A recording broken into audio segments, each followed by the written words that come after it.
Spencer knows the boxing game inside out, upside down. So too does Mr. Jordan, although, to my knowledge, never put on a pair of gloves and stepped in the ring. Is that still... No, I have put on a pair of gloves and stepped in the ring, got a punch in the face and stepped back out of it again. Did you? Who punched you in the face? I went in Prince of Wales. Remember Prince of Wales gym? Yeah, of course they. Yeah. Put a wallop.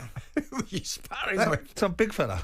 Tim, that's where the name Sugar Ray Jordan come from. Correct. And you never went back in. Can't do what these guys do. Takes a man after my own different heart. kind of gumption. We spoke about that fantastic card of boxing, the other side of Christmas there in Riyadh, Saudi Arabia. And of course we saw Alexander Usyk do the business again against Tyson Fury. On the undercard of Usyk Fury, Moses Itauma produced a quite emphatic first round stoppage win over a giant of a man, Demsey McKean. Itauma needed just 2 minutes to finish off McKean, and it's fair to say there were gasps of astonishment in the Kingdom Arena as Moses went about his business. I'm delighted to say, alongside his manager, Francis Warren, Moses joins us live in studio. Happy New Year to you, sir. Happy New Year to yourself. Thank you for having me. I appreciate it. It's great to see you again. What's different about you?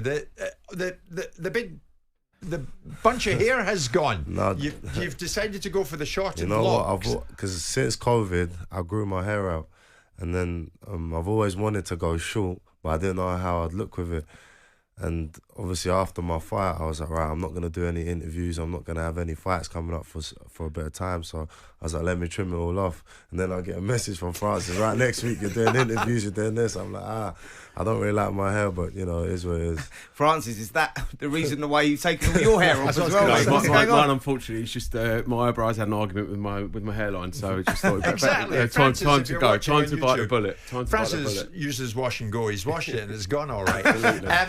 Francis, we'll get to you in a second, mate, but Moses, looking back on that could not have gone any better for you, could it, against Demsey McKean? I mean, I did say before the fight, I was like, if I knew who I am, I should breathe through Demsey, and I think that's just confirmed that I am who I think I am.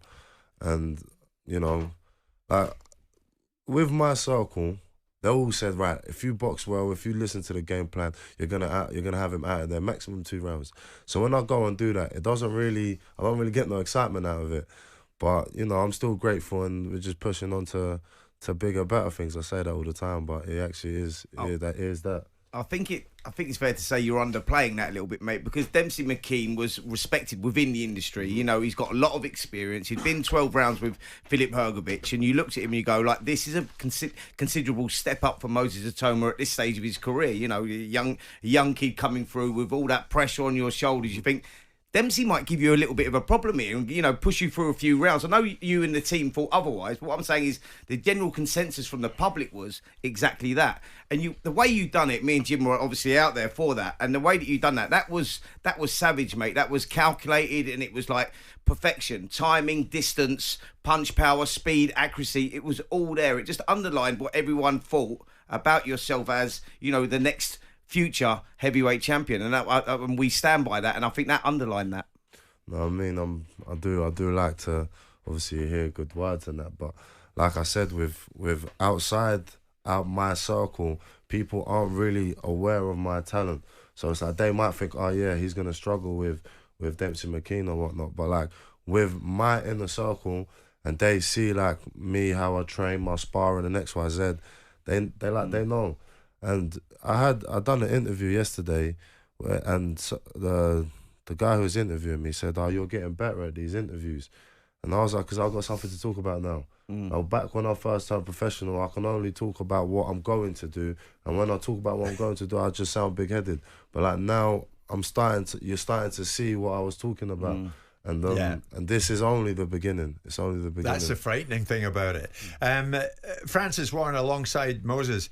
This guy, your fighter. I mean, did you see it as a statement win out there in Saudi? Yeah, absolutely. I mean, I think we all know what Moses is capable of doing, and I think for me the most impressive thing was seeing what he'd been talking about for the past couple of months in camp, and executing it perfectly on the night.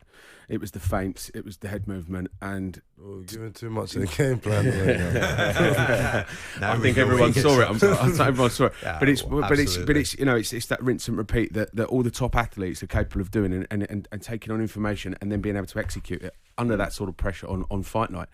And it was phenomenal, absolutely phenomenal performance. You think Demsey McKean took Filip Hrgovic 12 rounds, and Filip was considered one of the leading lights of the heavyweights divisions only 12 months ago. Yeah.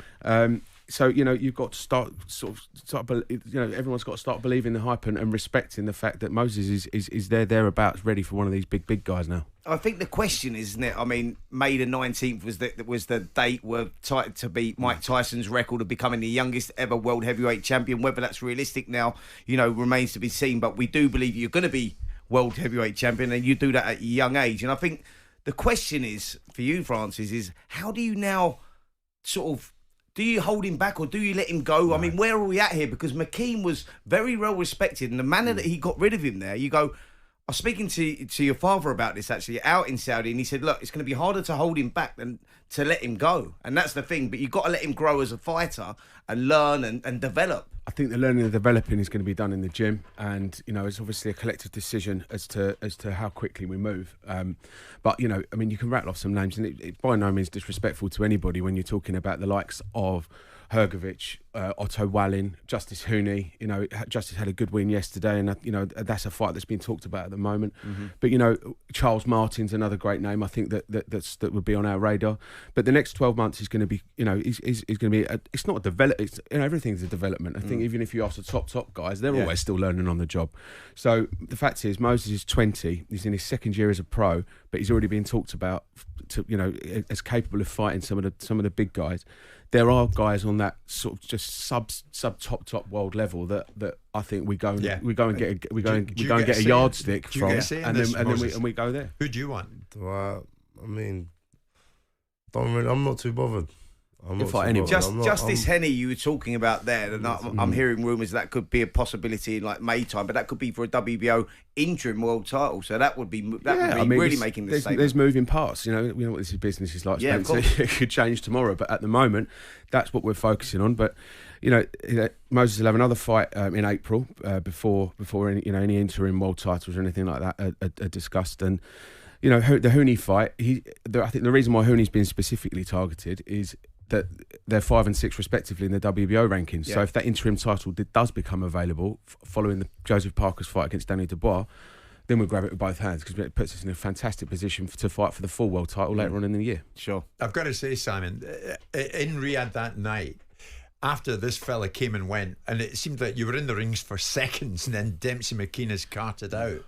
It was a statement. It was like, what have we just seen there? Taken out in a sack. I mean, two very big men. There is nothing more spectacular when one dispatches the other. Absolutely. And that's exactly what Moses did. Controlled ferocity. It's this opportunity that people keep putting on this kid to be the next Mike Tyson. He'll be Moses Itauma, won't he? That's what he'll be. Yeah. Mike Tyson had 3.5 years of being an elite fighter, and then the rest of it was challenging for him. He came back again, but was never the same. I don't think he should be Mike Tyson. I think he should be whatever he wants to be, and ultimately be a heavyweight champion of the world for as long as he can be. The big thing for him, I suspect, and for Francis, he's in the right place. I mean, the stable that these guys have put together, his dad, his brother George, Francis, they know what they're doing. He's in the exactly right place. That's why they've got all the heavyweights. That's why they've got the best fighters. He's in the right place. The big thing with him, I suspect, is making sure you keep a lid on him. Make sure that he doesn't buy into the hype that other people blow into his ear, and keep him controlled, because he has all the ability. It's right in front of him. Right in front. And when he talks about, he doesn't. I admire the observation. He doesn't care what other people's expectations of him are. The only person's expectations he cares about is his own. He's not impressed with his performance because he knew he could do it. Yeah. So he's not being casual about it. He's just telling you what he thinks. You very much have your feet in the ground, Moses, don't you? I mean, it's quite easy to have your feet on the ground when you got a circle like mine. And my brother said to me multiple times, he said, when you need an applaud, I'll applaud. And then he said, when you need a humbling, don't worry, I'll give it to you happily. And at the minute, I don't feel like I've took a step wrong. And listen, I'm trying to enjoy boxing now. With obviously that Mike Tyson record, what I wanted to get at is I wanted to become a world champion when people think that I couldn't do it. So as long as I'm in that bracket, I'm not too bothered. Brilliant. On AM, on DAB, via the talkSPORT app and on your smart speaker. talkSPORT.